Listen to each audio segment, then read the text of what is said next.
Hello students, 3D में हम लोगों ने कल की वीडियो में देखा था कि 2 मार्क्स के क्वेश्चंस कैसे आते हैं। तो उसमें हम लोगों ने एंगल बिटवीन 2 लाइंस और शॉर्टेस्ट डिस्टेंस के बारे में, लाइन के बारे में पढ़ा था। अब लाइन के बारे में हम लोग देखने जा रहे हैं कि इसमें 6 मार्क्स के क्वेश्चन कैसे आते हैं।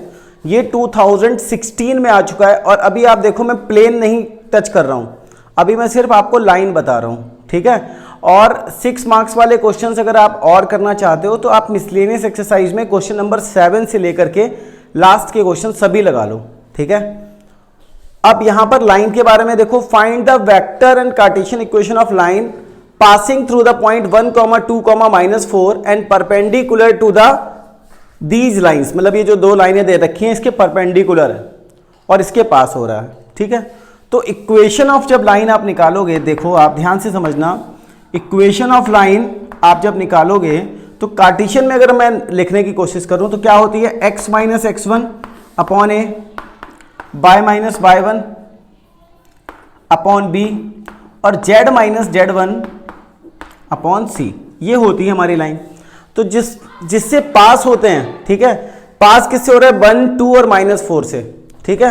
1, 2 और -4 से, तो वो पहले लिख लेते हैं हम, x minus 1 upon a, y minus 2 upon b और z माइनस -4 तो +4 अपॉन जी। इसको इक्वेशन 1 डाल के ऐसे छोड़ दो। इसके जो डायरेक्शन रेशियोज हैं अपॉन वाले वो ABC हैं। आपको पता है कि जब भी डायरेक्शन रेशियोज और दूसरे के direction ratios A1 A2 B1 B2 C1 C2 = 0 होता है। अगर आपने पिछली वीडियो देखी है 2 मार्क्स वाली तो आपको बहुत अच्छे से पता होगा, बाकी भी आपने शायद पढ़ा हो कि A1 A2 और B1 B2 C1 C2 0 होता है, ठीक है। A1 A2 plus B1 B2 plus C1 C2 = 0 होता है। क्लियर होगी इतनी बात आपको? ये होता है। अब ये लाइन और ये लाइन आपस में क्या है, परपेंडिकुलर दे रखा है आपको। तो इसके डायरेक्शन यानी कि 3 और A की मल्टीप्लाई 3A -16 और इसके B की मल्टीप्लाई -16B 7 और इसके C की तो 7C = 0 हो जाएगा। ये इक्वेशन 2 ले लो क्योंकि 1 तो हम लोग ऑलरेडी उसको ले चुके हैं। अब दूसरी वाली लाइन से देखो तो 3A प्लस का 8B, ठीक है, और माइनस का 5C = 0, इक्वेशन 3 हो गई। अब इन दोनों इक्वेशन से आपको वैल्यू निकालनी है ABC की। अब ये कैसे निकालें, बस ये जिसको निकालना आता है उसके लिए ये क्वेश्चन आसान, जिसको ये निकालना नहीं आता उसके लिए टफ। देखो मैं आपको समझाता हूं। आप पहले इसमें A लिख लो अपॉन, फिर B लिख लो अपॉन, C लिख लो अपॉन, ठीक, ध्यान से समझना। अब आपको इसमें थोड़ा ये स्टेप जानना पड़ेगा जो ऋतिक रोशन डांस करता है कि ऐसे वाला नहीं होता है, ये ऐसे स्टेप। तो ऐसे आपको ये समझना पड़ेगा। आपने ये देखा, ठीक है, और जैसे A पर है इसको छिपाया और इन दोनों को देखा, -16 और -5 की मल्टीप्लाई 80 आ गया, माइनस, फिर बीच में माइनस लगेगा, फिर 7 8 जा 56 आ गया, बात खत्म हो गई। उसके बाद B पे, अब इस बार B पे हाथ रखा, आगे वाले को देखा, 7 3 जा 21 आ गया। फिर इसके बाद इस पे हाथ तो है ही हमारा। अब आपको यहीं से चलना है, ठीक है, आपको ये नहीं पीछे से जाना है, आपको उसके आगे वाले देखना है। -5 और -5 और ये 15 हो जाएगा, बीच में माइनस होता है यानी कि प्लस का 15 हो गया। अब आप इस पे आए, अब आपने इन दोनों को देखा, 3 8 जा 24 हो गया, -16 3 जा 48 लेकिन प्लस का 48 हो जाएगा और इक्वल्स टू में लैम्डा लिख दिया आपने, ठीक है। तो A की वैल्यू यहां से कितनी निकल के आ गई, 24, B की वैल्यू कितनी निकल के आ गई, 36 और C की वैल्यू कितनी निकल के आ गई, ये ऐड होने पे हो जाएगा 72 = लैम्डा। तो अब आप एक एक की वैल्यू निकाल लो। चाहो तो जैसे ये पूरा 12 से कट जाएगा, तो क्योंकि रेशियो में है तो पूरे को 12 से कट भी कर सकते हो आप, कोई क्योंकि ये रेशियो होता है तो आप कट भी कर सकते हो। तो आपको मिल जाएगा A/12 से कट करोगे 2, B/3 और C/12 मतलब 6 = लैम्डा। तो ए की वैल्यू कितनी मिल गई आपको 2 लैम्डा, बी की वैल्यू चाहो तो यहाँ पे आपका मन ना हो तो आपको लगे कि 12 कहाँ चला जाएगा, तो यहाँ लिख लो 12 लैम्डा, इसको लिख लो 3 into 12 lambda, c equal to लिख लो 6 इंटू 12 लैम्डा। ठीक, एबीसी की वैल्यू हमें मिल गई। इतनी बात क्लियर? उठा के अपनी पहली इक्वेशन में डाल दो, आप आगे लिख लेना x माइनस 1 अपॉन कितना है 2 इंटू 12 लैम्डा, ठीक है, और बाय माइनस 2 अपॉन बी की जगह 3 इंटू 12 लैम्डा। अभी समझना आप बात को, z plus 4 upon 6 into 12 lambda, सभी से 12 लैम्डा काट दिया हमने, जैसे मैं आपको बता रहा था कि वहां पर भी आप काट सकते हो। तो ये आपकी जो फाइनल इक्वेशन आ गई वो आ गई x minus 1 upon 2 bye minus 2 upon 3 z plus 4 upon 6, ये वैल्यू आ गई आपकी किसमें, कार्टेशियन में। इसी को वेक्टर में लिखना हो तो कैसे लिखोगे, r इज इक्वल टू, सबसे पहले जो ऊपर होता है ना वो पहले आता है a में, जैसे यहां पर आया तो यहां पर 1 यानी कि i, यहां पर माइनस 2 यानी प्लस का 2j, यहां पर 4 यानी माइनस का 4k, ठीक, प्लस लैम्डा, अपॉन में जो रहता है वो यहां पर 2i plus 3j plus 6k। 6 marks आपको मिलेंगे अगर लाइन का क्वेश्चन आपका आ गया, इस टाइप के क्वेश्चन आ भी जाते हैं। उम्मीद है कि आपको क्लियर भी हो गया होगा।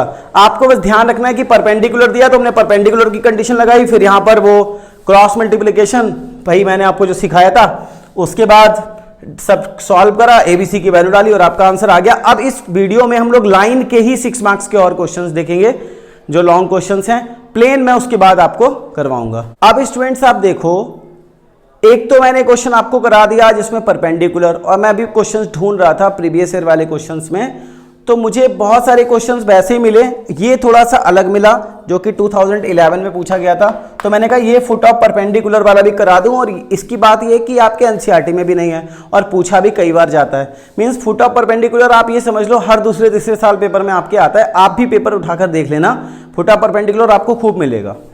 तो यहां पर लिखा है find equation of perpendicular from the point 3, -1, 11 to line x upon 2 by -2 upon 3 z -3 upon 4। Also find the coordinate of foot of perpendicular and length of perpendicular. देखिए होता क्या है फुट ऑफ परपेंडिकुलर, पहले वो समझो।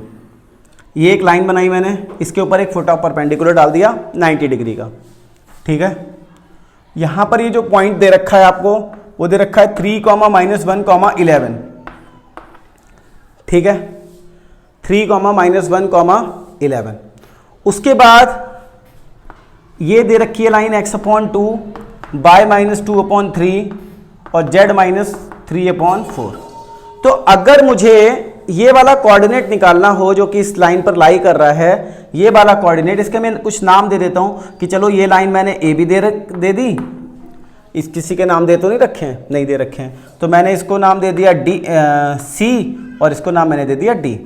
अब अगर मुझे कोऑर्डिनेट ऑफ डी निकालना हो जो कि हमारा फुट ऑफ परपेंडिकुलर भी होगा, तो वो कैसे निकालेंगे? सबसे पहले हम लोग लिखेंगे, यहां पर मैं लिख देता हूं कोऑर्डिनेट ऑफ डी। देखो जो डी कोऑर्डिनेट है वो इस लाइन पर सेटिस्फाई कर रहा है, तो इसको हम लोग लैम्डा ले लेंगे और इससे एक एक करके वैल्यू निकाल लेंगे। तो x upon 2 is equal to lambda, तो x is equal to 2 lambda. Clear? ऐसे ही हम लोग by -2 upon 3 is equal to lambda, by is equal to 3 lambda plus 2। उसके बाद z -3 upon 4 is equal to lambda, तो z is equal to 4 lambda plus 3। ये तीनों जो हो गए वो कोऑर्डिनेट ऑफ डी हो गए, ठीक। अब बात आती है कि भाई हमें चाहिए क्या? Foot of perpendicular. तो हमें ये लैम्डा पता होना चाहिए, है ना, हमें ये लैम्डा पता होना चाहिए। हमने पढ़ा है, अभी पिछली वीडियो में भी पढ़ा, पहले क्वेश्चन में भी पढ़ा कि अगर कोई दो लाइन परपेंडिकुलर होती हैं तो उनके डीआर्स मतलब a1 a2 plus b1 b2 plus c1 c2 कितना होता है? 0 होता है। तो यहां पर इस लाइन के डीआर तो हमें पता है 2, 3, 4 है, लेकिन जो हमारी ये लाइन CD है इसके डीआर्स हमें नहीं पता। तो अगर हम इसके डीआर्स निकालना चाहें, ध्यान से समझना, डीआर्स ऑफ CD, डीआर्स ऑफ CD अगर हम लोग निकालना चाहें तो आपने एक फार्मूला पढ़ा होगा कि dRs निकालने के लिए x2 minus x1 by 2 minus by 1 z2 minus z1, मतलब कि इस सभी पॉइंट्स में से अगर हम लोग 2 लैम्डा माइनस 3 कर दें और ये 3 लैम्डा प्लस 2 माइनस 1 कर दें, और माइनस 1 वहां पर ऑलरेडी है तो प्लस 1 हो जाएगा, और 4 लैम्डा प्लस 3 माइनस का 11 कर दें, तो यही हमारे dRs हो जाएंगे। किसके? dRs of CD। तो इसको थोड़ा सॉल्व कर लें, ठीक है, थोड़ा सा सॉल्व कर लेते हैं। तो ये तो 2 लैम्डा माइनस 3 ही रहेगा, ये 3 लैम्डा प्लस 3 हो जाएगा, ये 4 लैम्डा माइनस 8 हो जाएगा। स्टेप बाय स्टेप समझते रहना। अब हमें दोनों परपेंडिकुलर दे रखे हैं, तो A1 A2 B1 B2 C1 C2 लगा दें, ठीक। तो A1 A2 B1 B2 C1 C2 is equal to 0 लगा दिया हमने। इससे हमें लैम्डा की वैल्यू मिल जाएगी। देखो हम क्यों कर रहे हैं ऐसा, हमें इससे लैम्डा की वैल्यू मिल जाएगी, तो हमें ये x y z ये तीनों निकल आएंगे हमारे। जैसे हमारे ये तीनों निकल के आएंगे तो हम लोग को क्या मिल जाएगा? Foot of perpendicular. हम लोग को क्या मिल जाएगा? फुट ऑफ परपेंडिकुलर, क्योंकि d ही तो है फुट ऑफ परपेंडिकुलर। फिर ये कह रहे हैं लेंथ ऑफ परपेंडिकुलर, ठीक है। तो लेंथ भी हम लोग कैसे निकालेंगे? और एक चीज और पूछिए, find equation of perpendicular from the, तो इक्वेशन भी मैं आपको समझा दूंगा। एक 6 नंबर का क्वेश्चन है, तो पहले तो फुट ऑफ परपेंडिकुलर निकालते हैं। तो क्या होगा? A1 कितना है आपके पास? 2, A2 कितना है? 2 लैम्डा माइनस 3, B1 कितना है आपके पास? 3, B2 कितना है आपके पास? 3 लैम्डा प्लस 3, फिर उसके बाद आपके पास ये कितना है? 4, और ये आपके पास हो जाएगा 4 लैम्डा माइनस 8, ठीक है, 4 लैम्डा माइनस, ये आज से हो जाएगा आपका 0। तो अब आप सॉल्व करोगे, 4 lambda minus 6, 9 lambda plus 9, 16 lambda minus 32 is equal to 0। Solve करोगे, लैम्डा वाले सभी ऐड कर लो, 4 लैम्डा, 9 लैम्डा और 16 लैम्डा, यानी कि 4 और 9 13, 29 लैम्डा। यहां से 9 माइनस का 38, ये भी 29, माइनस का 29, तो लैम्डा आपका आ गया बहुत ही बढ़िया 29/29, जो कि हो गया 1।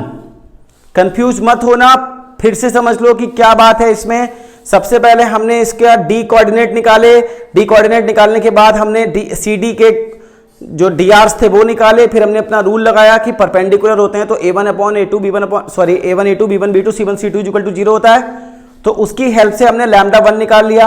अब हमें सभी कोऑर्डिनेट्स मिल जाएंगे, यानी x हमारा हो जाएगा 2, y हमारा हो जाएगा 5, z हमारा हो जाएगा 7। तो हमारे पास 2, 5 और 7 आ गए फुट ऑफ परपेंडिकुलर। अब अगर फुट ऑफ परपेंडिकुलर आ गया है, ठीक है, तो अब हम लोग कैसे निकालेंगे, आगे का क्वेश्चन कैसे सॉल्व करेंगे, वो मैं धीरे धीरे आपको समझा रहा हूं। ध्यान से समझना, 6 मार्क्स बहुत इंपॉर्टेंट होते हैं। तो आपका लैम्डा भी आ गया, पॉइंट भी आ गया, तो अब आपको इक्वेशन निकालनी है। इक्वेशन होती है x minus x1 upon x2 minus x1, y minus y1 upon y2 minus y1, z minus z1 upon z2 minus z1। ये इक्वेशन कब होती है? जब आपको 2 पॉइंट गिवन हो। तो अब आपको देखो x रखने, x माइनस x1 मतलब 3, यहां पर आपका हो जाएगा 2 minus 3, y minus y1, y1 का मतलब माइनस का 1 है तो प्लस का 1 हो जाएगा, और यहां पर आपको ध्यान देते हुए लिखना है 5 माइनस 1 यानी प्लस 1, फिर z माइनस z1, z1 का मतलब 11, और अपॉन में आपको रखना है 7 माइनस 11। तो ओवरऑल आपको मिलेगा x minus 3 upon minus 1, y plus 1 upon 6, z minus 11 upon minus 4। तो यहां से आपको इतना मिल गया। अब आपकी बस एक चीज बची हुई है कि आप लेंथ निकालो। लेंथ निकालने के लिए आपको पता है कि कौन सा फॉर्मूला लगता है? डिस्टेंस, और दोनों पॉइंट आपको गिवन है। तो CD की जो लेंथ होगी वो क्या होगी? x2 माइनस x1 का स्क्वायर, y2 माइनस y1 का स्क्वायर, z2 माइनस z1 का स्क्वायर, ठीक है। x2 माइनस x1 कितना होगा? यहां से भी देख सकते हो आप, क्योंकि यहीं से तो हमने वही तो लिखा है, वैसे तो आपको वहीं से लिखना चाहिए। 5 प्लस 1 का स्क्वायर, फिर 7 माइनस 11 का स्क्वायर।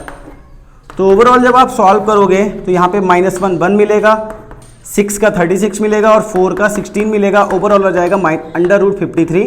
तो तीनों पार्ट आपके सॉल्व हो गए। इस एक क्वेश्चन में आपका 6 मार्क्स का बहुत कुछ चीज़ें आपने सीखी। फुट ऑफ परपेंडिकुलर निकालना, डिस्टेंस निकालना और इक्वेशन निकालना। ठीक है, तो आपको बहुत चीज़ें क्लियर हुई होंगी।